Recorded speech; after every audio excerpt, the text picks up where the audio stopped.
ব্যথামুক্ত সুস্থ জীবনের জন্য সিফাত ফিজিওথেরাপি সেন্টার। বগুড়া সদরে অবস্থিত সিফাত ফিজিওথেরাপি সেন্টার থেকে চিকিৎসা নিয়ে ব্যথায় কাতরানো রোগীরা ফিরে পাচ্ছেন জীবনের চলার ছন্দ ও গতি। তানজিল হাসানের তথ্যচিত্রে স্টাফ রিপোর্টার ফারহানা খাতুনের প্রতিবেদন। ব্যথা যখন নিত্যদিনের সঙ্গী হয়ে যায়, তখন জীবনের স্বাভাবিক ছন্দ ও গতি হারিয়ে ফেলে। যান্ত্রিক জীবনে মানুষ যখন নিজেকে যন্ত্রের মতো ব্যস্ত রাখে, স্বভাবতই তার যান্ত্রিক জীবনে দুর্ঘটনা একটি নিত্য নৈমিত্তিক ব্যাপার।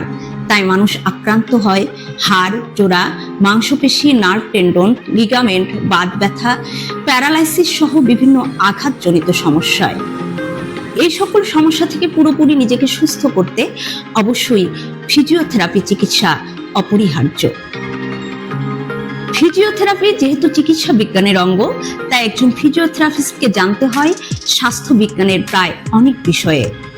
Anatomy, physiology, pathology, psychology, pharmacology, kinesiology, orthopaedics, rheumatology সম্বন্ধে যথেষ্ট জ্ঞান রাখেন। আর এই জ্ঞানকে কাজে লাগিয়ে একজন রোগীকে বন্ধুসুলভ আচরণ ও ম্যানুয়াল থেরাপির মাধ্যমে পুরোপুরি সুস্থ করে তোলেন।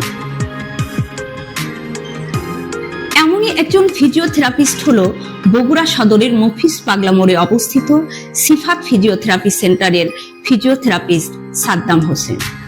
কোমর ব্যথা, ঘাড় ব্যথা, সাইটিকা, হাঁটু ব্যথা, ফ্রোজেন শোল্ডার, স্ট্রোক পরবর্তী দুর্বলতা প্রভৃতি সমস্যায় আক্রান্ত রোগীকে ফিজিওথেরাপি চিকিৎসা দিয়ে থাকেন।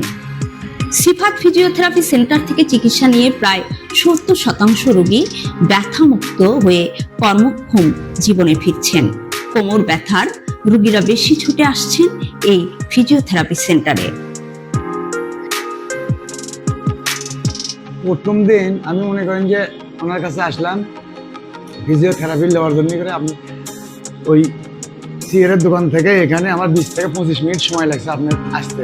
কোমর সোজা দেখা করে আসি, এই একতলা উঠতে আপনার ওনার সেবা নিয়ে চিকিৎসা নিয়ে আমি নামে যাওয়ার সময় কোমর সোজা করে নেমে গেছি প্রথম দিনে। তারপরে মনে করেন যে এখন 10-12 দিন হচ্ছে আমি এখন আল্লাহ দিলে অনেক সুস্থ, অনেক সুস্থ। ওষুধ মনে করেন যে 2 মাস ওষুধ খেয়েছি, আর যাই ওনাকে চার ছোট করার দরকার নেই। 2 মাস ওষুধ খেয়েছি, 6-7 হাজার টাকার কোনো কাজ আসে না।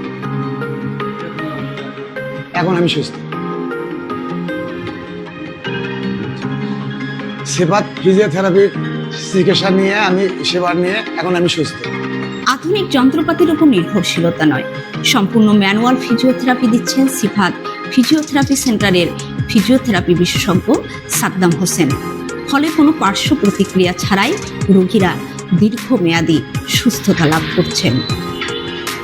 ফিজিওথেরাপি শুধু একটি চিকিৎসা পদ্ধতি নয়, এটি একজন মানুষকে তার স্বাভাবিক কর্মক্ষমতা ও আত্মবিশ্বাস ফিরে দেওয়ার একটি যাত্রা।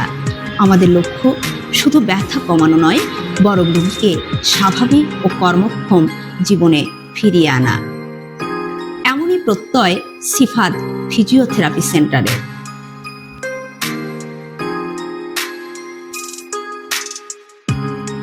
আমার কাছে কোমর ব্যথার রোগীটা বেশি আসে, যেটাকে পিএলআইডি বলা হয়। পিএলআইডি হলেই যে মানুষ অনেক সময় অনেক ভয় পায়া থাকেন যে পিএলআইডি হলে জীবনটা শেষ। PLID prolapse lumber intervertebral disk, যে কোমরের যে হাড় থাকে, হাড়ের মাঝখানে ইন্টারভার্টিব্রাল ডিস্ক থাকে, যেটা স্প্রিংয়ের মতো কাজ করে। আমি সামনের দিকে ঝুঁকতেছি অথবা পিছনের দিকে ঝুলতেছি, যে কোনো দিকে ঝুলি না কেন, কোনো কিছু উঠাইতে গেলে ওটার উপরে চাপ ক্রিয়েট হয়। এই চাপটা যদি লং টাইম একইভাবে ধরে রাখে, তখন এই ডিস্কটা যে কোনো একদিকে বের হয়, ডান সাইডে বের হতে পারে, বাম সাইডে বের হতে পারে। তাহলে হচ্ছেটা কি কারণে? আপনার পথ ছাড়ার ফল। আমি যেভাবে বসে আছি, এটা লং টাইম আমি বসে থাকি, তখন কিন্তু মাংসপেশি চেপে ধরে থাকবে। এই চেপে ধরে থাকার কারণে আপনার ইন্টারভার্টিব্রাল ডিস্কের উপর চাপ পড়তেছে। এই চাপটাই কতটুকু ওই ডিস্কের উপর পড়তেছে, এই চাপটা আপনার নার্ভের উপর ওই অনুযায়ী পড়ার কারণে আপনার ব্যথাটা যখন পায়ের দিকে যায়, এই সমস্যাটা একটু ক্রিটিক্যাল টাইপের। কিন্তু জয়েন্টে যদি 1.5 ইঞ্চি করে বাড়ে, মিনিমাম 8-10 ইঞ্চি আপনি বাড়বে। তো এটা কি কখনো সম্ভব? ওষুধ খায় আপনার ওই স্পেসটা পূর্বের অবস্থায় ফিরে আনা কখনো সম্ভব না। এই জন্য আপনি একজন বিশেষজ্ঞ ফিজিওথেরাপি চিকিৎসকের পরামর্শ অনুযায়ী চিকিৎসায় সেবা নেবেন। কারণ আমাদের কাছে যে রোগীগুলো চিকিৎসা নিতে পারবেন, ঘাড় ব্যথা, তারপর তার কোমর ব্যথা, তার কাঁধের ব্যথা, হাঁটুর ব্যথা, তারপর স্ট্রোকজনিত সমস্যা, জন্মগত যে সমস্যা আছে, যে বাচ্চাগুলো হাত পা বাঁকা হয়, তারা স্পোর্টস ইঞ্জুরি খেলতে গিয়ে বিভিন্ন সময় দেখা যাচ্ছে মাংসপেশিতে টান লাগা অথবা জয়েন্টের ওপর চাপ লাগার কারণে যে ব্যথাগুলো হয়ে থাকে, লিগামেন্ট ইনজুরি হয়ে থাকে, এই ধরনের অসংখ্য সমস্যার জন্য কিন্তু চিকিৎসা আমাদের কাছে নিতে পারবেন। তাহলে ইনশাল্লাহ আপনারা একটা ভালো ফলাফল পাবেন। অবশ্যই আপনারা ফিজিওথেরাপি চিকিৎসা নেওয়ার পূর্বে তার সম্পর্কে জেনে যাবেন তিনি ফিজিওথেরাপি চিকিৎসক কিনা, এই বিষয়ে তিনি পড়াশোনা করছেন কিনা। যেখানে সেখানে গিয়ে ফিজিওথেরাপি চিকিৎসা নিলে আপনার সময়ের অপচয় ঘটবে, অর্থের অপচয় ঘটবে, প্লাস আপনি একসময় মানসিকভাবেও ভেঙে পড়বেন। ধন্যবাদ। সঠিক চিকিৎসা, আন্তরিক সেবা ও সুস্থ জীবনের প্রত্যয়। ব্যথার সঙ্গে আপোষ নয়, সুস্থতার পথে হোক নতুন জীবন। বগুড়া থেকে ফারহানা খাতুন, রূপসী বাংলা টিভি।